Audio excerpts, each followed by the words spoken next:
जय वाला जी दोस्तों, आपका राजनीति टॉक के चैनल में स्वागत है। तो आज हमारा वो टॉपिक है जो आज के समय सेंसेशन भी है और जिसके बारे में हमें पूरी पूर्ण रूप से जानकारी भी नहीं है। हमारा आज का टॉपिक है एमएलए वर्सेस एमपी, कौन ज्यादा ताकतवर है। और जो ये सच सबको पता है पर कोई आपको साफ नहीं बताएगा। तो आपके एरिया में कौन ज्यादा काम करवाता है? आपने किसको देखा है सबसे ज्यादा काम करते हैं, या किसको सबसे ज्यादा आपने लाइव देखा है? एमएलए को देखा है या एमपी को देखा है? और ये आप सोचिए, तनख्वाह हमेशा एमपी की ज्यादा होती है पर पावर किसकी ज्यादा मानी जाएगी? ये सबसे बड़ा कंफ्यूजन है। तो चलिए आपके कंफ्यूजन को दूर कर देता हूं। तो भारत में क्या होता है ना, अक्सर लोग मानते हैं कि एमपी की पावर ज्यादा होती है और एमपी की सैलरी मींस तनख्वाह एक एमएलए से ज्यादा होती है। पर क्या है कि इनकी शक्तियां कैसी है? तो सच ये है कि इनकी शक्तियां अलग अलग स्तरों पे होती है। अलग अलग स्तर मीनिंग्स उसका अलग काम है और इसका अलग काम है। आज अगर हम साधारण शब्दों में इस बात को जानेंगे तो एमएलए का रोल क्या है और एमपी का रोल क्या है। तो एमएलए का रोल क्या होता है? जमीनी स्तर पे होता है। और सबसे ज्यादा जमीनी स्तर पे कौन काम करता है? हमारे एमएलए जमीनी स्तर पे सबसे ज्यादा काम करता है। अब एमएलए कौन होते हैं? तो एमएलए का फुल फॉर्म होता है मेंबर ऑफ लेजिस्लेटिव असेंबली। कौन होता है? राज्य स्तर का नेता होता है। राज्य स्तर के जब चुनाव होते हैं उसमें इलेक्ट होता है तो वो राज्य स्तर का नेता ही मेंबर ऑफ लेजिस्लेटिव असेंबली बनता है तथा वो जनता के द्वारा राज्य के कानून बनाने के लिए चुना जाता है। और जिसे कौन चुनता है? मुख्यमंत्री चुनता है। टिकट होती है, वो पार्टी का इंडिविजुअली मामला है जो आपको पता भी होगा।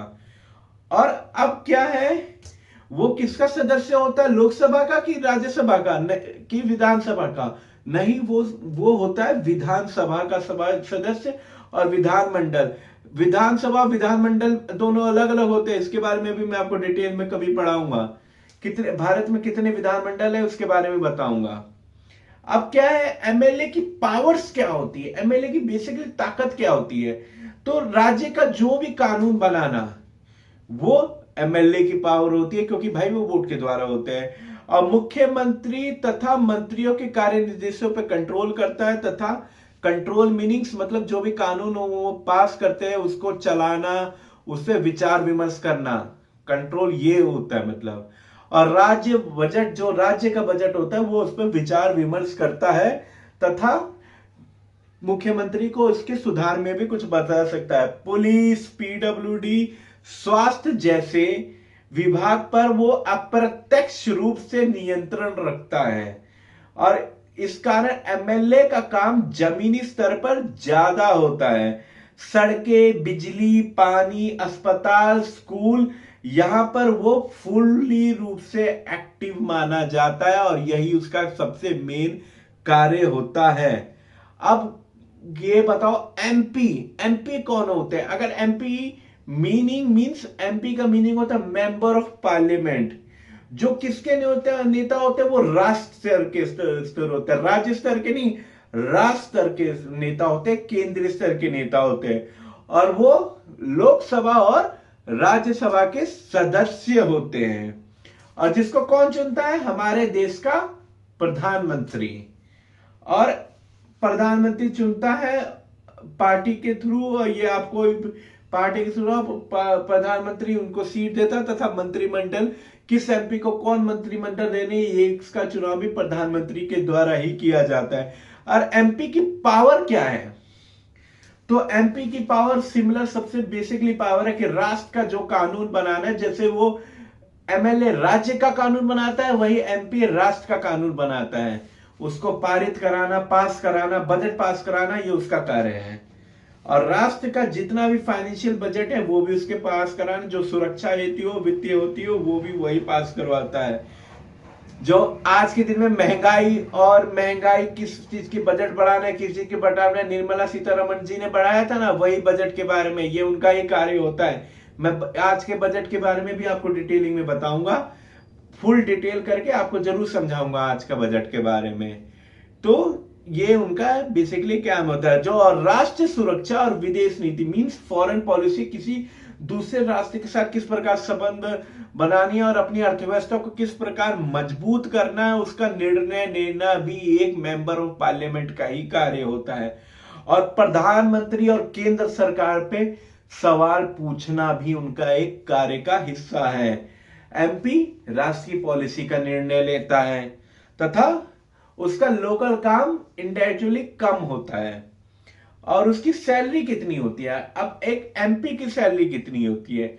मेंबर ऑफ पार्लियामेंट की सैलरी बेसिकली 1 लाख से लेके 1.25 लाख तक मानी गई है, उससे ज्यादा भी है। 1.25 लाख मानी गई थी जो एक एमपी की नॉर्मल सैलरी है। एमएलए की सैलरी कैसी होती है? तो एमएलए की सैलरी कोई निर्धारित नहीं, वो राज्य स्तर पे ही है। कई राज्यों में एमएलए की सैलरी अलग है, तो हर राज्य में एमएलए की सैलरी अलग अलग प्रकार से होती है। तो एमएलए की कोई सैलरी फिक्स नहीं है और राज्य राज्य ही डिसाइड करती है किस एमएलए को क्या सैलरी मिलेगी। अब एमएलए को फंड कौन सा मिलता है और एमपी को कौन फंड मिलता है? एमएलए का फंड का नाम क्या होता है?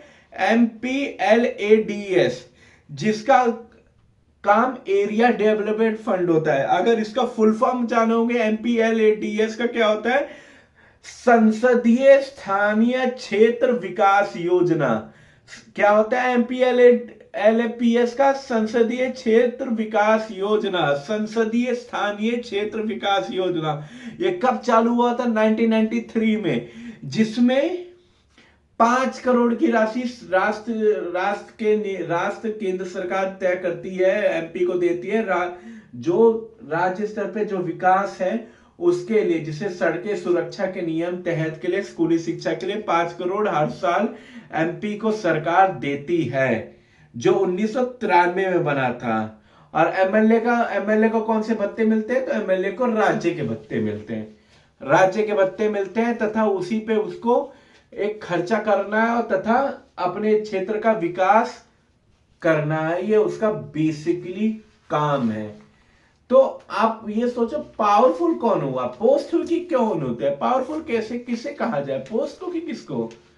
तो अगर सच्चाई देखी जाए तो फंड होने पर भी जब काम कब होगा?